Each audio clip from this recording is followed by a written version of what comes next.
seconds.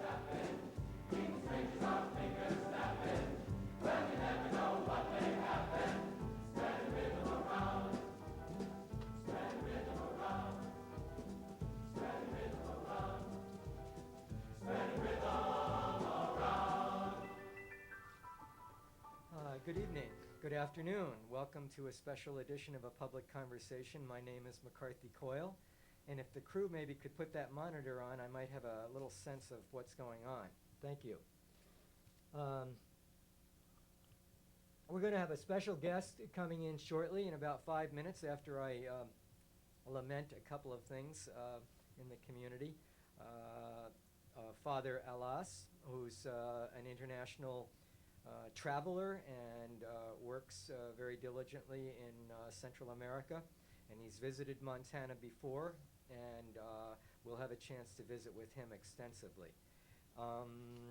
Anyway, but a couple of things. I think that, I saw a great performance of Rachel Carson last Saturday night up at the university, sponsored by, and I won't get the title right, but the Northwest Coalition for Pesticide Control and concerns about poisons in the air and the water and our food supply. And they had their regional meeting here in Missoula this past weekend, and a really astonishing performance of the life of Rachel Carson, who was the author of Silent Spring. We have so many good things that come to Missoula like that. I wish the whole community could have seen that, but it was outstanding. And I think sometimes in a community we have a short-term institutional memory, and so I have a confession to make. There's a monstrosity that seems to be rising up at the foot of Chestnut Street in McCormick Park. And you'll recall, some of you will recall last year when there were a number of public hearings and a lot of controversy about a plan to put in some housing on a short piece of hillside there, right by the irrigation ditch, right at the foot of Chestnut Street and First Street. And there was a lot of concern on the part of the neighborhood, a lot of opposition, a lot of concern about design, that it would reflect the neighborhood there. And I had an interesting letter from the owners and builders. This letter was from June of 1992, and it says, "Dear McCarthy, we would like to let you know how much we appreciated the support you gave us during the recent Parkside Townhouse hearings. Your brilliant use of wit and sarcasm could not have helped us more.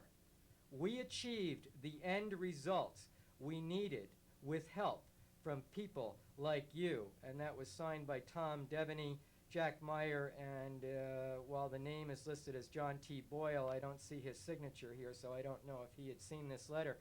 So obviously, I was the only one. There were like about 40 people that spoke against some elements of that development. I, at the time, was not opposed to some housing development there, but I was very concerned about how it looked, whether there would be housing for handicapped accessible, things like that.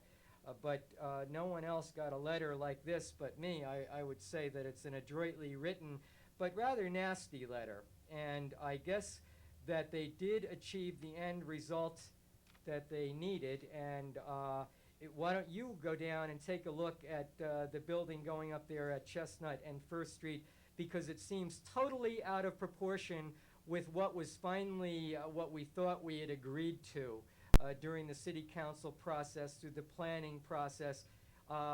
Maybe I have a jaundiced eye, but it's huge.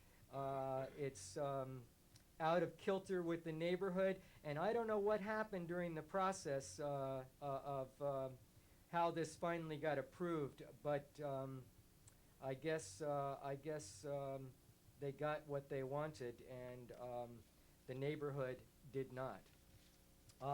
And I'm concerned about the development here that the University of Montana Foundation land sale out by Fort Missoula. The University of Montana Foundation owns almost 500 acres, which they're planning on selling to some developers, and it comes out, the sale price comes out to about $5,000 an acre for riverfront land, for land that abuts a couple of golf courses. I mean, it's very valuable land. And of course, I'm not known for being a very good entrepreneur, but that price sounds like an excellent deal to me. $5,000 an acre in Missoula on the riverfront?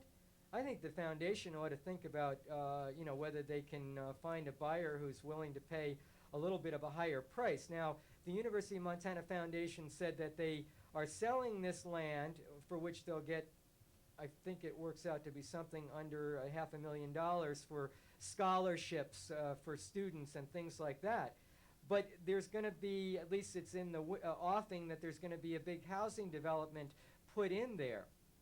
And I was thinking, well, if there's going to be housing put in, and we talk about cooperation between the university and the community in terms of our housing crisis, and if students are some of the ones, which they are, who are always looking for housing, isn't an application and a concern for students and their scholarships, isn't housing part of that? And shouldn't we be looking, and shouldn't that foundation be looking, and shouldn't that developer be looking at putting in some novel and innovative scholarship housing? Let's think about this. I mean, why do we have to do things in the same old way? Why can't we look at some new ways of doing things? And I think that the community ought to take a very close look at that land deal and the housing deal, and think about some interesting student housing there as part of the deal.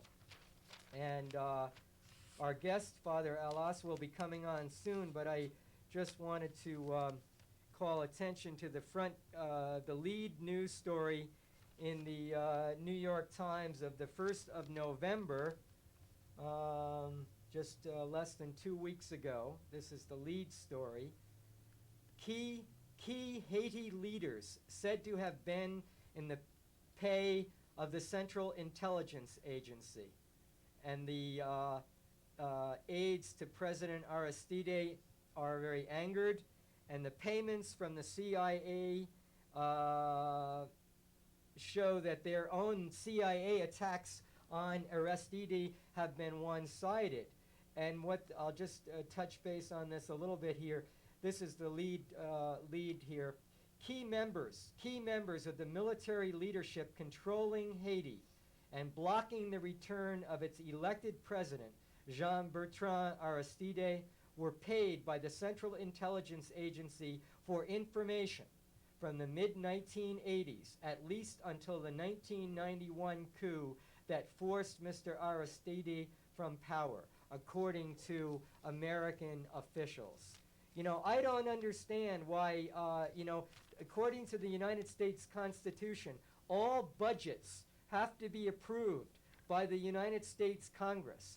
But we suddenly have, not suddenly, for the past 50 years, we've had this interesting exception to the United States Constitution, in which the CIA budget and the budget of the, what's the other one, the Defense Intelligence Agency, is basically an unknown figure, anywhere from $37 billion to $50 billion.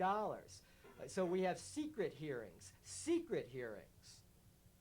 in the Congress. We don't know what's going on until we find out that our tax dollars through the CIA are going to the leaders, these military people in Haiti.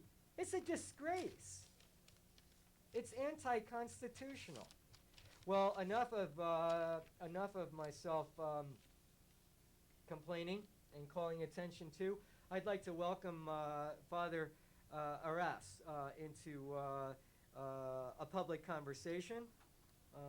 and welcome him to Montana. Yeah. It's good to see you. Well, it is Yeah. very nice to see you. Have a seat, please. Thank you. And Father Aras has suggested that I should use his more familiar name, Cheucho. That's the nickname that you go by. And Cheucho has been to Montana before. How many times have you been up? Well, 4 times. 4 times. And Cheucho has a birthday coming up soon. And I was teasing him earlier. I said, well, by his appearance, we could be running him for the United States Senate. He has that very distinguished white hair. But anyway, Cheucho is originally from El Salvador in Central America, but he's traveled all over the world. He's studied in Canada, in Quebec, in Rome, in Belgium, and he's lived and studied anthropology, cultural anthropology in Ecuador, in South America. He lived for many years in Nicaragua, and of course he lived in his home of El Salvador, where he still has family. He has 3 sisters still living in El Salvador. And I also think that it's a funny and strange and small world that somehow we may have been in close proximity to one another. I was traveling in your country in 1969 in El Salvador, but I must have been an innocent because I went all through Central America without worrying whether I was ever going to get in trouble, and I fortunately did not. So, tell us what you're doing these days, your journey to Montana, and yeah, tell us a little bit about what you're up to. Well, I have been in Montana 4 times, and certainly this is one place that I love a lot. The people of Missoula are so great. They have been helping me during a good period of time with the projects that we have had in Nicaragua and with the projects that we have in El Salvador. So that is why I am here. I have received not only moral support, solidarity with my people, but also I have received financial support for the projects. So the interest of visiting this town once again is to be in touch with these people that are so great, to raise funds, and also to approach some of your foundations that have to do with the environment, because that is something very important, not only for this region of the world, but I would say it is more important for El Salvador, that has been almost completely destroyed in its environment. And the name of your organization is the Institute for Technology, the Environment, and Self-Sufficiency. Yes. It's quite a mouthful. And what is it that you're striving to do, or what are some of the things that you have been doing? Yeah. Well, why the title? The first of all, we think that following the peace accords after the war in El Salvador, our people are entitled to have the land, at least the land that they have been occupying. These poor peasants, they have some kind of knowledge, indigenous knowledge, about how to plant. But they can increase the productivity of their land if they introduce new technologies, or if they are trained in technologies that there is respect for the environment and there is enough production, especially of food. So one of the main goals of the institute that I am representing is to do a research about the indigenous technologies, so how we can innovate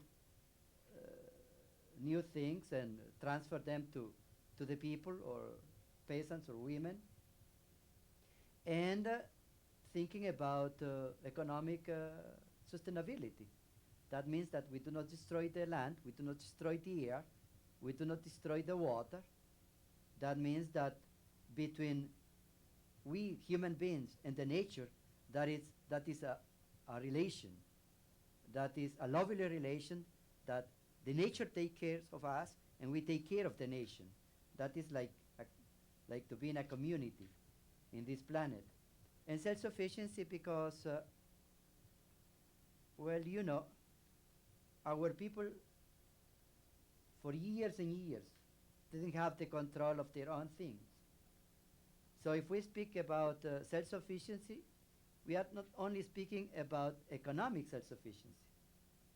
We are speaking also about political self-sufficiency. That means power for the people. So they can participate in a society that must become a democratic society. That is why we include the self-sufficiency concept for our institution. Mm-hmm. And where are you based now, Chencho? Well, I am based in Texas. There is a wonderful bishop in Austin and a priest who I know since 5, 6 years ago. And as they knew that I was moving to the state, they offered me a house in Round Rock. That is 20 minutes from Austin. The institute is based in San Salvador, and from San Salvador we do the work in the countryside and also in the city.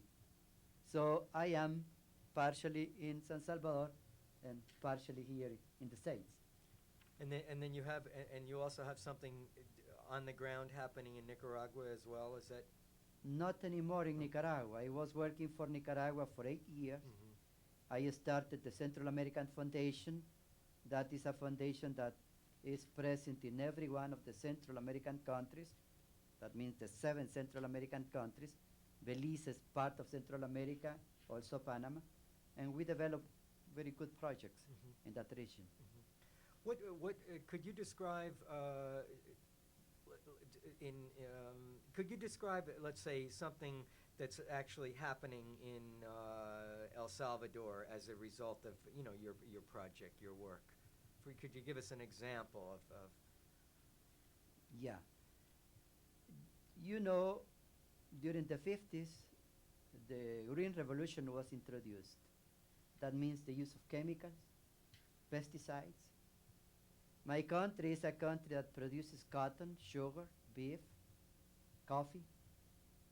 In the cotton plantations, as we have been using chemicals, little by little the insects have become adapted to those chemicals. Mm-hmm. And in order to kill them and have a good production of cotton, what the planters have been doing is to put more chemicals and more pesticide to the soil.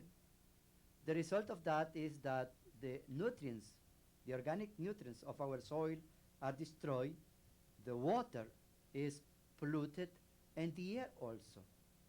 So now that many of these people that were suffering from the war and they were living in Nicaragua, in Honduras, in Costa Rica, in Panama, here in this country, or Mexico, or in Europe, or in other places, people who are back in El Salvador, well, they are living very near to these places where rich people were growing cotton. So they have contaminated water. Mm-hmm. So one of the projects that we have been trying to develop, and that is something important for their health, is to try not only to have water, but also to purify the water. So with the assistance of Nicaraguans, we have, for example, a pump that is called a rub pump. That means you have a rub, and following the rub, they are small cups that goes into the water. It has a wheel, and even a child can have water, from the well. Mm-hmm. But then we need to teach them how to purify the water, because the water has DDT or has other chemicals. When speaking about this project that we have developed, we built 6 of these pumps, and we brought these pumps to the villages, and they were happy with that. The Bishop of Sulutan came to visit one of the villages. He saw this pump, he was happy, and he talked to a European representative of an agency, and he said to him, well, we can finance 1,000 of these pumps. So the bishop came to us and he said, well, I need 1,000. Mhm. And we said to him, well, that is a completely different technology. You can't make 1, 2, 3, 4, 5, and that is in some way easy. But if you go to 1,000, you are speaking about something that I would say is like a small enterprise. So for that purpose, we need a metal shop. Mhm. I was talking about the need of this metal shop to a group in San Francisco called the Appropriate Technology. That is a project of Earth Ireland, and I am leaving your city on Saturday. I am going to Dayton, Ohio. There is a group of 4 people in Dayton that wants to support us with this metal shop. What we need is $49,000. Well, really, what we need is the machinery. Mhm. We do Right. not care about the money. Right. So if someone is hearing me and has tools and wants to give this tool, that is what is important for us, not the money. Does Because everybody hear that? We need tools to build pumps. We don't need money unless nobody has the tools, and we have to buy them ourselves. yeah, and not only for to make the pumps, it is to make many other things that are required for to support the transfer of technology Mhm. to the peasants and women and other people. Mhm. The You said you wound up in Texas because there was a hospitable bishop there. Is that right? And I just have to ask the naive question: Are because over the years we read about clergy in the Catholic Church working in Latin America that are not always enthusiastically greeted by the powers that be within the church. Does that ever pose a problem for you, or? Well, it is a problem. I studied in Rome during the time of John the 23rd. I was ordained in Rome with a German and a French. I introduced the new liturgy Mhm. at the Gregorian University, that is the Vatican's university. With the Second Vatican Council, we thought that we had just the right message to present not only to Christians or Catholics, but to present to the whole world, especially if we talk about the last document of the Vatican II, that means the Gaudium et Spes, the joys and the hopes of the people.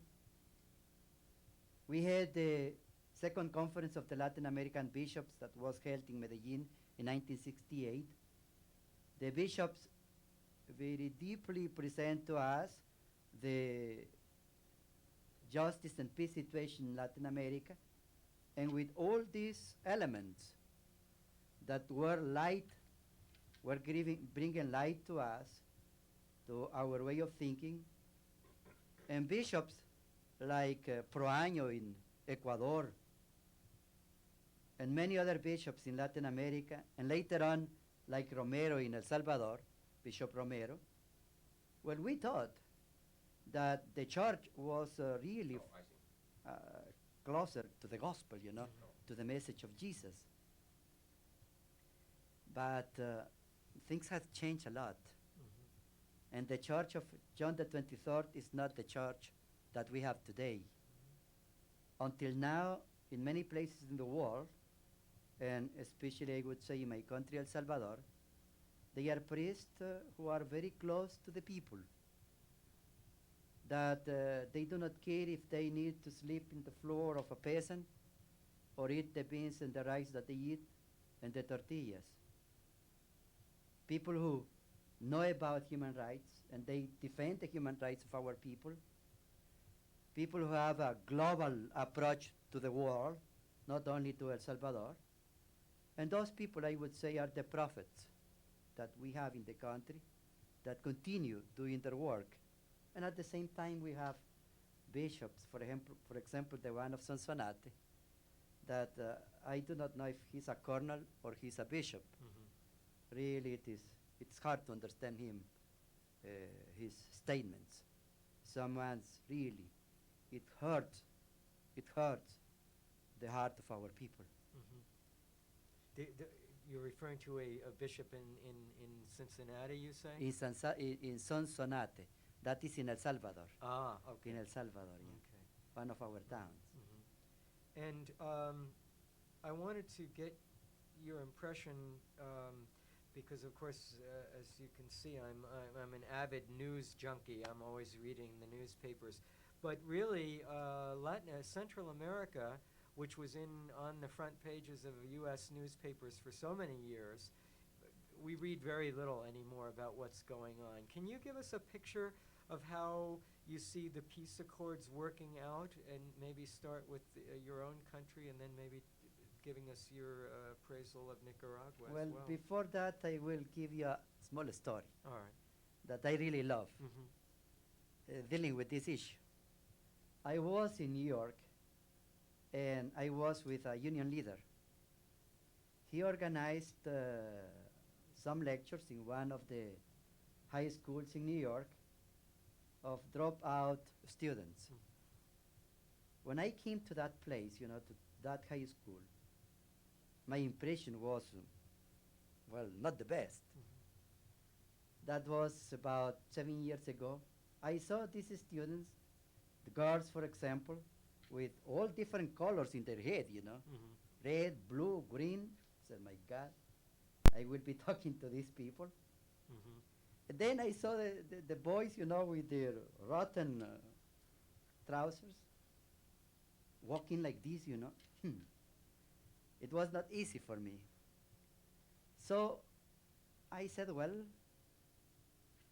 this is my task, to talk to them. You mean you didn't think they would be a very understanding or appreciative audience? Oh, yeah. And I said, these are not people who read the papers or do not watch television. So I started asking them, what do you know about Central America? What do you know about El Salvador? And back in the classroom, there was a girl. And she started saying, I am absolutely disappointed with the way how foreign affairs are done here in this country. I do not agree with the funds, the money that is given to El Salvador, to the army, to the government, to continue the war in El Salvador. And then there was a black boy, about 21 years old, and he said, tell me, why El Salvador is not anymore in the news? During the 80s, when the church women were killed, and when Archbishop Romero was killed, El Salvador was front page. Why not? And I said to myself, my God, these people really read the papers. So I go everywhere to your country. For this tour, I am visiting 11 cities, from San Francisco to New York, up to New Hampshire, down to Texas. And something that people demand me, why Central America, why El Salvador is not in the news?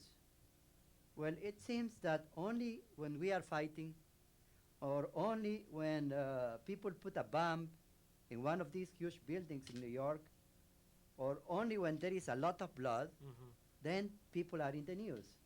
When we are trying to have a better environment, when we are trying to bring technology to poor people, we are not in the news.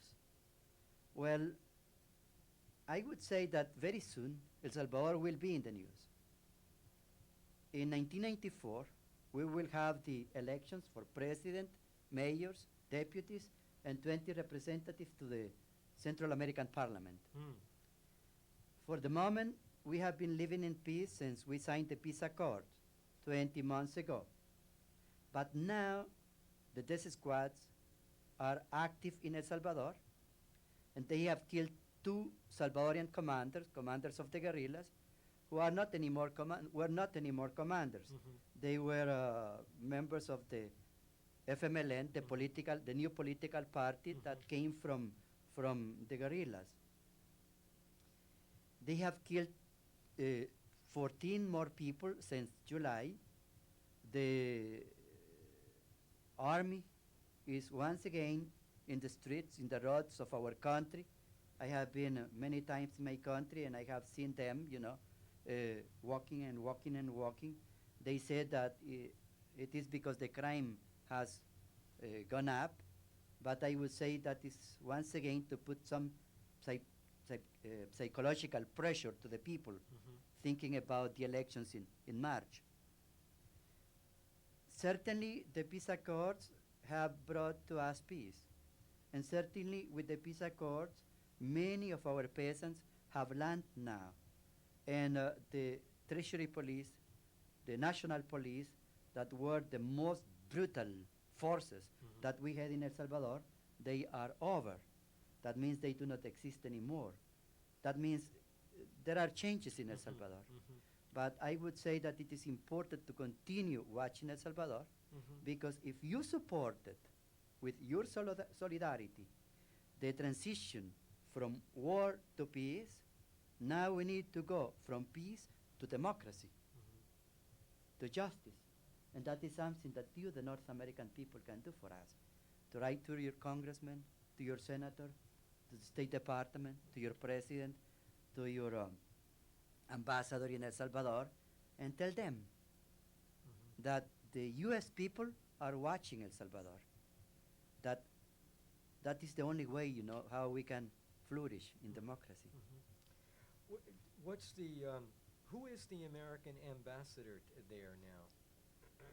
I do not know his name. Okay, so well, I mean, I think that maybe that's an example that there's so little. I mean, usually I would that would be a name that I would probably know because I'm a trivia master. But the fact that we're talking about where they're not in the news and you're less aware, I'm less aware then of Yeah, yeah, who's calling the shots or whatever. yeah. Um, Well, something that I want to tell you mhm, is that the U.S. Embassy in El Salvador is one of the biggest in the whole world.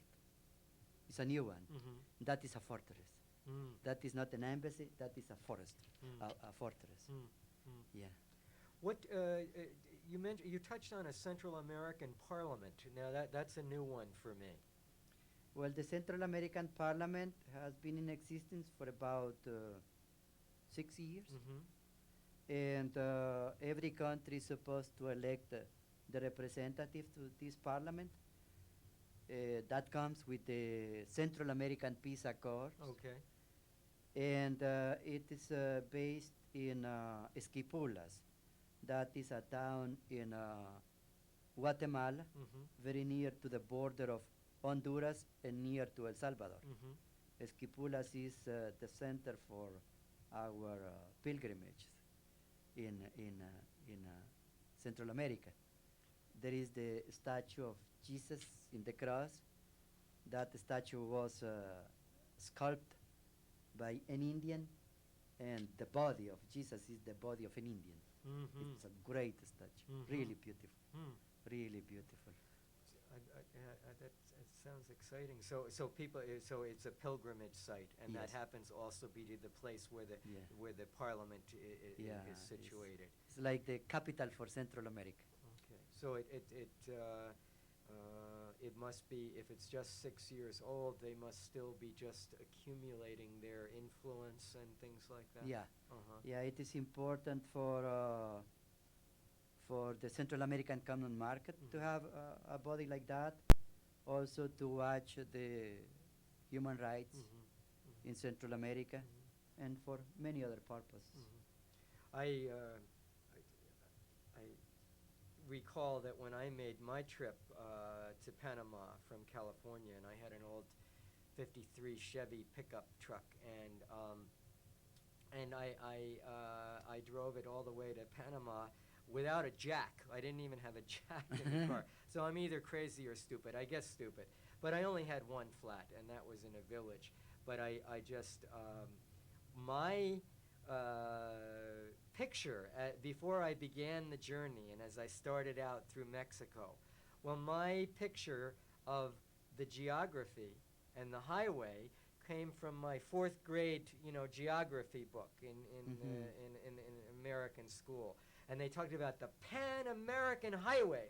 So I thought I was going to hit a big ribbon of concrete, right, and just get on it in Mexico and just drive that truck right down that ribbon of concrete all the way to Panama. Well, I learned something, that there was there was a Pan American Highway, but most of it was dirt road. So it was quite a journey.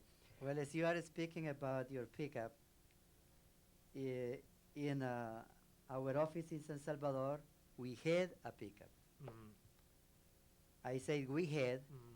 because about 15 days ago, the director was driving to come to the office. That was a four-wheel drive pickup, to visit the villages Mm-hmm. and Mm-hmm. see the projects. Well, 5 gunmen came. They asked the keys from him. Mm-hmm. They didn't hurt him, Mm-hmm. and they left. Mm-hmm. So now in our office do not have a pickup. Mm-hmm. Mm-hmm. So if someone is hearing me and he wants to give a pickup to my office, One four-wheel drive pickup, folks, please. that's good. We need that. We have 6 professionals, Absolutely. We have 2 engineers, mechanical engineers. We have 3 biologists Mm-hmm. that have been doing research in one of these shrimp farms that belong to peasants. The water is contaminated, so we need to do a research about what is the kind of contamination of that of those ponds. Mm-hmm. But if they do not have transportation, I say they are like a wounded dog in the pond, sitting over there. How is transportation, let's say, farm to market, or in El Salvador? I mean, when you talked about, I don't think you used the word cooperatives, but there's these peasant-owned land now. So how are they getting their goods to market? Well, they are people in the towns that have trucks, Okay. and some of the peasants have their mules or their horses. Mhm. And those that do not have anything, well, Walk. Right. they on their walk, back, and they put in their bag what they are. Are they are bicycles? bringing Are bicycles something? Very that few, but Uh-huh. now there is a foundation Mm-hmm. called CESTA Mm-hmm. that is for the environment, and that is one of the main goals that this foundation has, to introduce bicycles in the country. In which they would build them there Yeah. as well. Yeah, Mm-hmm. that is something that we need. Mhm. That is a nice way of transporting Right. goods, or transporting themselves. Mm-hmm. And we need that. And now I noticed, like just here in Montana recently, now we're one of the agricultural co-ops out here in the Bitterroot Valley is offering for sale, organically grown coffee, and they said in their brochure, the Montana, outfit said that they also were particular in purchasing their coffee beans from farms in which they were confident that the working conditions of the workers were good ones. So that's all I know. But is the question of organically grown coffee, does that come up in El Salvador? I mean, because there seems to be a growing market for it. Yeah. Well, there is a German group Mm-hmm. that is assisting some cooperatives, and they are teaching people how to grow organic coffee. Mm-hmm. That is something that is becoming more and more common. Mm-hmm. It will take time, of Mhm. course. Mm-hmm. When I say time, it means maybe 10 years, maybe 15 years. Mm-hmm. To introduce the green revolution, it took to us about 30 years. Mm-hmm. So to change from The chemicals, yeah. pesticides to organic farming, it will take a lot of education. Mm-hmm. Mm-hmm. But certainly, there is that kind of interest in some of the groups.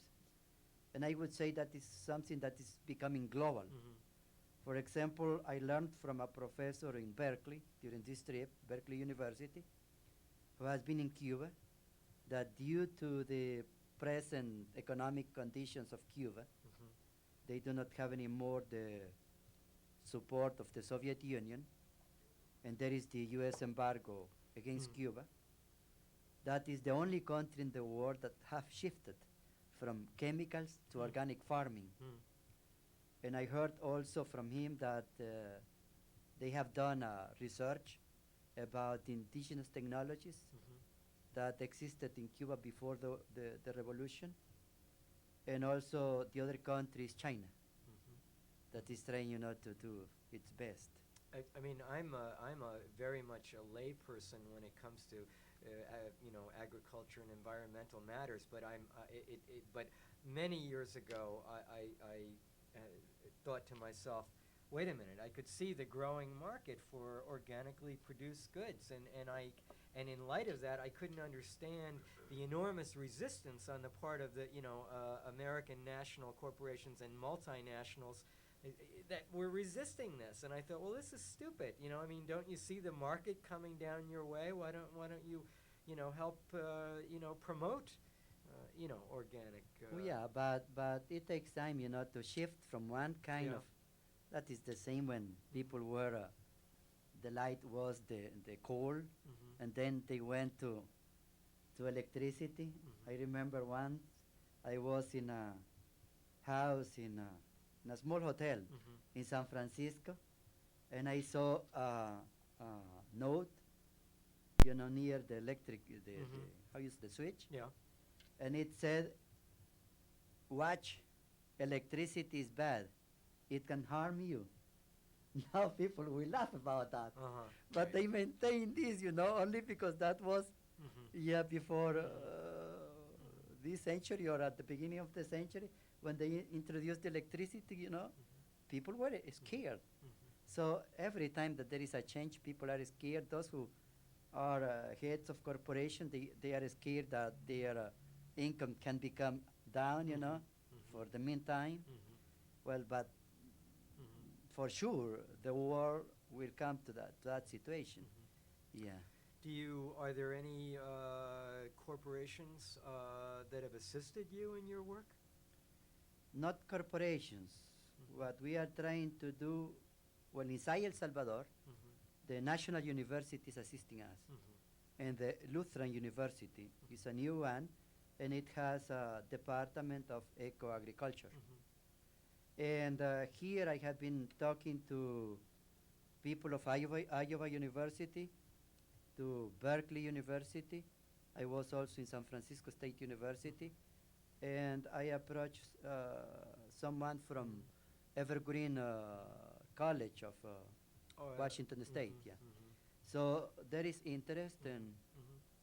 I hope that Mhm. we have their assistance. Do you have any computers in the office in El Salvador, or is there any reason for you to have them? Well, I bought one, Mhm. a good one, Mhm. and they are happy with that. Mhm. But what we have is only one, Mhm. and for 6 professionals and the accountant Mhm. and two more people that are working in the office, one computer Mhm. is we need more. Mhm. Yeah. What about?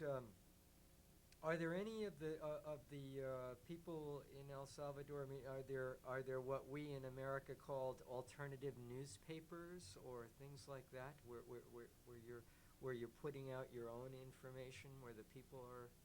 Well, there is one Diario Latino Mm-hmm.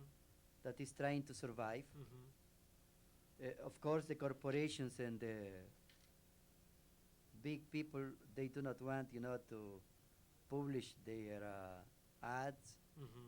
their classify Okay. in that paper. So that paper is trying, Struggling. to Mm-hmm. struggling. Mm-hmm. That is the only one. Mm-hmm. And also we have the Radio Venceremos Okay. in San Salvador. Mm-hmm. That is the radio that belongs to the FMLN. That Okay. was the radio that was very active during Right. the wartime. Right. So that's Yeah. still broadcasting. Yeah, yeah. Is that a 24-hour a day operation? Or? No, not really. Right. Yeah, Okay. but Right. yeah. What's the situation of women in El Salvador? I tell you another story All about right. this. There was about 1,500 people living in San Antonio, Honduras as refugees during the war. Right. The village across the border, Yeah. just across the border. Many of these people were women. Mm-hmm. So they didn't know, about the rights of women Mhm. and the oppression of the women. There were people coming from Europe to assist them from North America, Canada, and other places. Mhm. And there was a French woman who approached them and said, well, what do you think about women? And they didn't know what to answer. So she said to them, well, I have a book that has to do with women. And they said, well, we want to read it. And these women in San Antonio, they started reading the book, and they were very happy, with what they were reading. Once they moved to El Salvador, with the support of the Lutherans from Sweden, This the is when they Lutheran were Church returning home. returning Yeah. home, well, they bought a land in the place is called Nuevo Hualcho. They are about 1,400 people living over there. And do you know, these same women that were in San Antonio, and they had developed, an awareness about the right of the women, their rights, they are now they are the heads of this settlement, Nuevo Hualcho. And every committee, with the exception of the security committee for this village, every committee is headed by women. So it is great, and that is happening in other places too. But until now, the majority of the Salvadorian people, of Salvadorian women in El Salvador, are oppressed people, especially by their husband, and also by the laws. We do not have laws that protect the women and the children. We have very few laws. And what about literacy?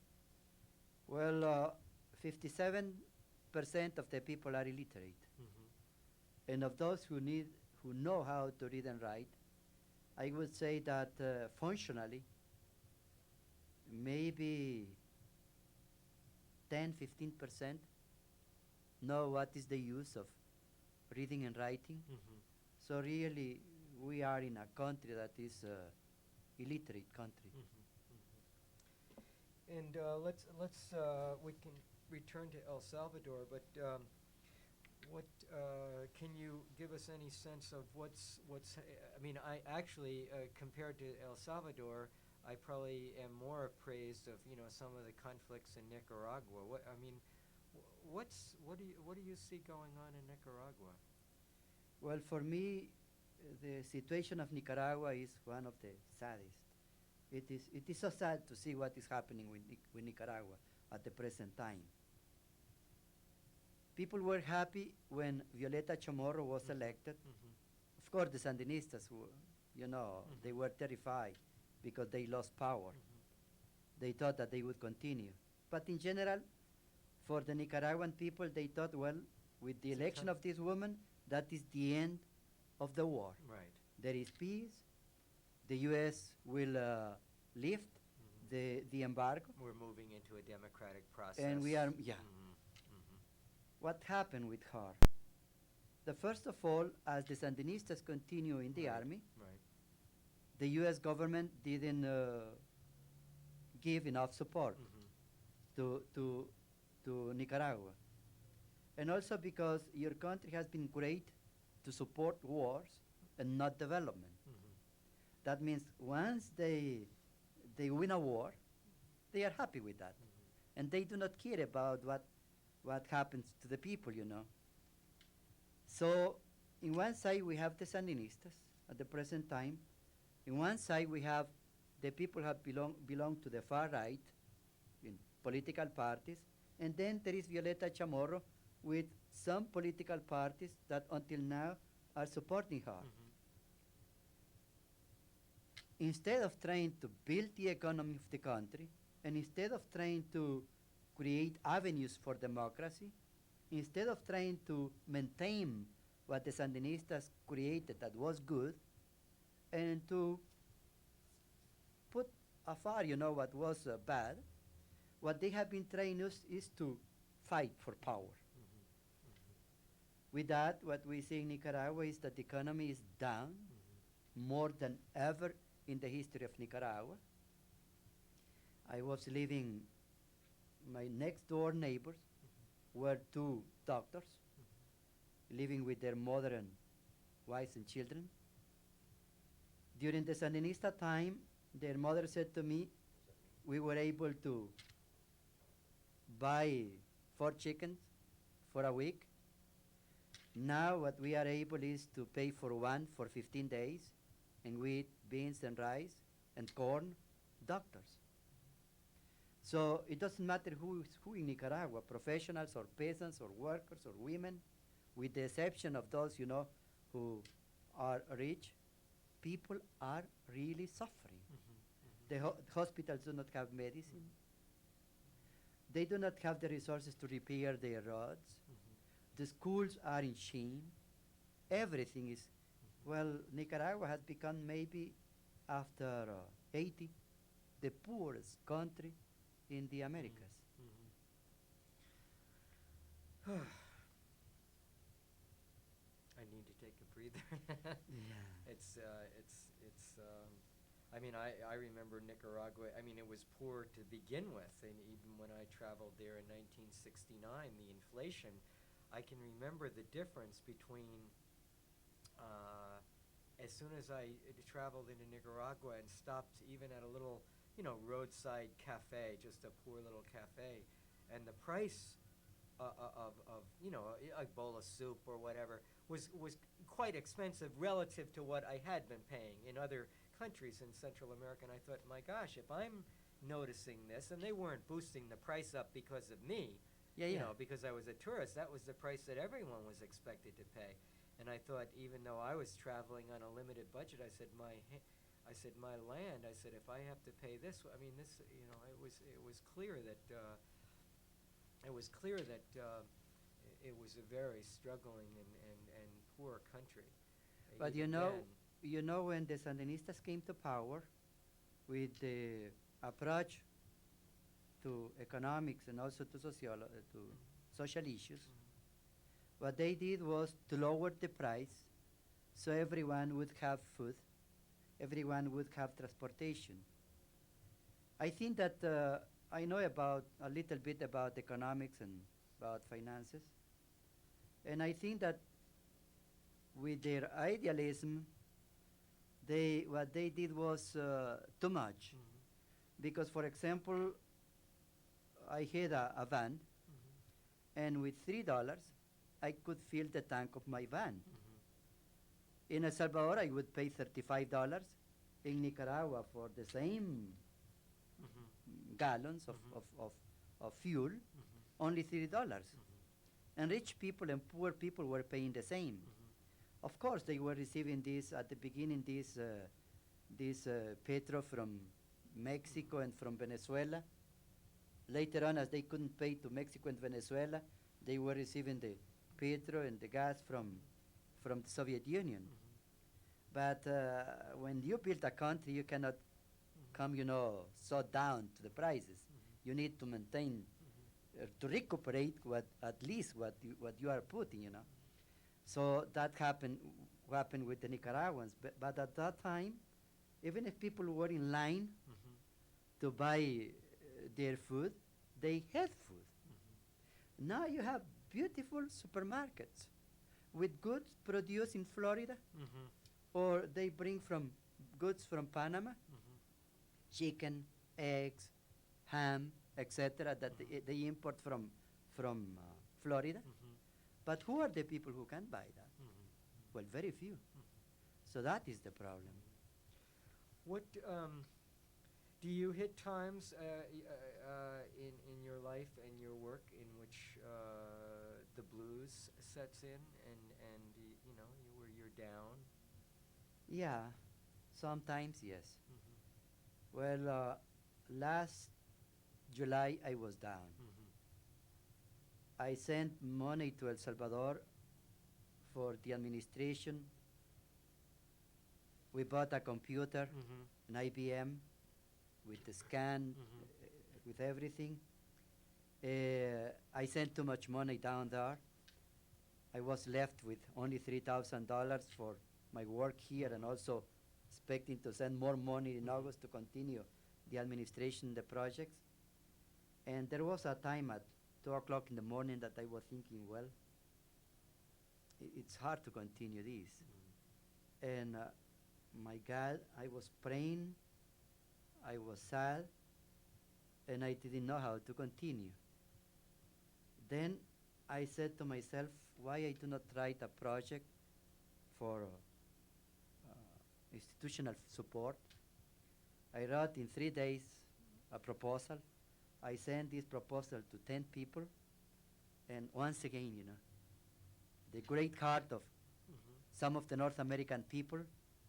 There was a family that sent me $25,000, another family $15,000, a friend of mine from Chicago $7,000, and with that I went down back to El Salvador and I said, well, we have money to continue, and we continue with more projects. We bought a tractor with money given by people from Seattle. We bought a tractor for San Pablo, El Ceretal, near the Suchitoto. That was the place where I was working. That is a tractor for $28,000. So sometimes I am down, but sometimes I am up and very up. Well, let me ask you maybe a slightly more personal question. What, in terms of like, if I hate raising money. I mean, I'm famous for not raising money. Yeah. I don't have any money. I don't. Money stays away from me. I always think, God, that's a hard job. And not one that one really wants to do in one's heart. I mean, when you think about a time when you say when someone else is doing this, let's say, for you, or on behalf of your organization, what do you see yourself doing? As What I would like to do Yeah. about my life? yeah. Well, certainly to raise money is a hard thing. It is not easy. And as I said, sometimes I become discouraged, sometimes I am happy. But what I would prefer to do is to teach, maybe in a university, and also to write. When I was young, I was writing and writing, and I would like to go back to that. And I hope that once the institute is strong, I can come out, from that kind of work and start writing. What would you see yourself teaching about the areas that you've worked in your life? And I would like to teach more than anything else about cultural values, changing cultural values. That we would call that the cultural revolution that is required. It's required to have a better vision about our faith, about the environment, about sustainable development, about many things that have to do with people and with the nature. I would like to teach also about liberation theology. Many people think that liberation theology is inspired by Marxist ideas. People who say that are people who do not know about liberation theology. They must go back to the Exodus, the second book of the Bible, and they will start learning liberation theology. Liberation theology is not new. It has to do with the liberation of the Israelis when they were slaves in Egypt. And these the things that you would choose to write Oh, about yeah. as well? Yeah.